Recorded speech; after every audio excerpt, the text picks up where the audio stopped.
বলো। আজকে মাননীয় মুখ্যমন্ত্রীর সাথে ওয়েস্ট বেঙ্গল জুনিয়র ডক্টরস ফ্রন্টের যে বৈঠক ছিল, নানান টালবাহানার পর এই বৈঠক সম্পন্ন হয়। আমরা এই বৈঠকে ওয়েস্ট বেঙ্গল জুনিয়র ডক্টরস ফ্রন্টের রিপ্রেজেন্টেটিভ ছিলাম।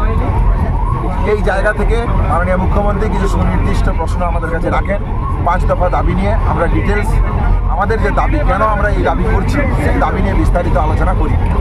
আমাদের দাবি কেন ন্যায়সঙ্গত সেই জায়গাগুলো আমরা পরিষ্কারভাবে রাখার পর তিনি মনে করেন ডিএমই, ডিএসএইচ এবং সিপি স্যারকে তিনি ট্রান্সফার করবেন। আমরা মনে করি তিনি যে এই মৌখিক প্রতিশ্রুতি দিয়েছেন, মিনিটসের মাধ্যমে যে প্রতিশ্রুতি দিয়েছেন, এই প্রতিশ্রুতি যদি বাস্তবায়িত হয় তাহলে আমরা হয়তো বলতে পারি আলোচনা কিছুটা সদার্থক। তারপরেও বলতে চাই সেটা হচ্ছে প্রিন্সিপাল সেক্রেটারি আমাদের যে জায়গা ছিল, যে তার বিরুদ্ধে অ্যাকশন নিতে হবে, ট্রান্সফারের জায়গা করতে হবে, এবং ডিসি সেন্ট্রালের যে পয়েন্ট ছিল আমাদের, সেই জায়গাটাতে এখনও কোনো ফলপ্রসূ সম্পন্ন আলোচনা আমরা পাইনি, ফলপ্রসূ আশা আমরা পাইনি।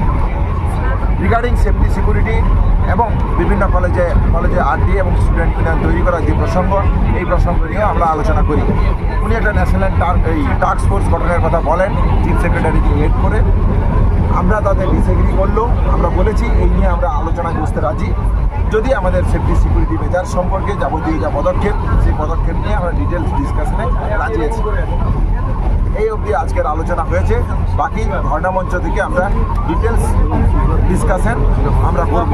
হ্যাঁ, কিন্তু এই পাশাপাশি এই কথাটা বলে রাখতে চাই, আমাদের আন্দোলন স্বাস্থ্য ভবনের সামনে যেরকম আমাদের অবস্থান বিক্ষোভ চলছে এবং আমরা যে কর্মবিরতিতে আছি, আমরা আমাদের কলেজের সমস্ত ছাত্রছাত্রীরা, নার্সিং, মেডিকেল পড়ুরা যারা এই আন্দোলনের সাথে সরাসরিভাবে যুক্ত, তাদের সাথে সম্পূর্ণরূপে আলোচনা করার পর আন্দোলনের এবং আমাদের কর্মবিরতির গতি প্রকৃতি সম্পর্কে সুনির্দিষ্ট সিদ্ধান্ত নেব।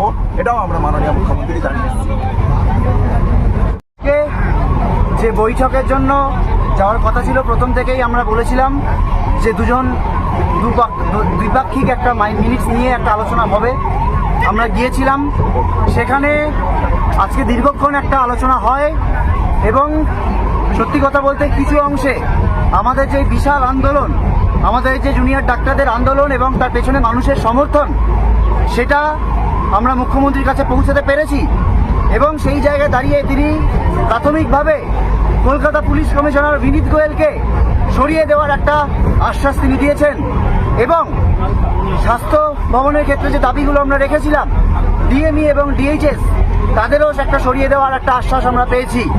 কিন্তু এই যে প্রত্যক্ষ এবং পরোক্ষ তথ্য প্রমাণ লোপাট এবং দুর্নীতি হোক এবং এই থ্রেট হোক, সিন্ডিকেট হোক, তার যাদের একটা প্রশ্রয় হয়েছে সেই প্রিন্সিপাল হেলথ সেক্রেটারি, সে বিষয়ে কোনো সিদ্ধান্ত তিনি নিতে পারেননি।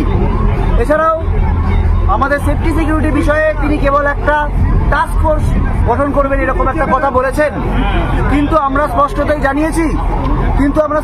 জানিয়েছি যে কেবলমাত্র একটা টাস্ক ফোর্স গঠন করে এই সমস্যার সমাধান নয়। কেননা সেফটি সিকিউরিটি সংক্রান্ত বিষয়ে আমরা যে জিনিস বলেছিলাম যে শুধুমাত্র বাইরের জিনিস নয়, বাইরের থেকে সিকিউরিটি নয়, যে ইন্টারনাল থ্রেট, এই যে সিন্ডিকেট রাজ, মাফিয়া রাজ, গুন্ডা চক্র, দুষ্ট চক্র, তাদেরকে একটাভাবে উপরে না ফেলতে পারলে তার জন্য প্রয়োজন একটাভাবে গণতান্ত্রিক পরিষদ তৈরি করা।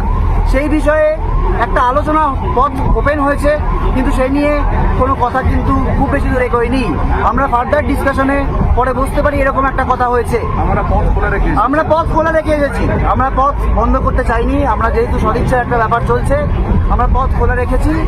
এবং একথাও মনে করি যে চাই যে যেটুকু আংশিক দাবি আমরা পূরণ করে আনতে পেরেছি, সেটা আজকে এই আন্দোলনের একটা বড় জয়।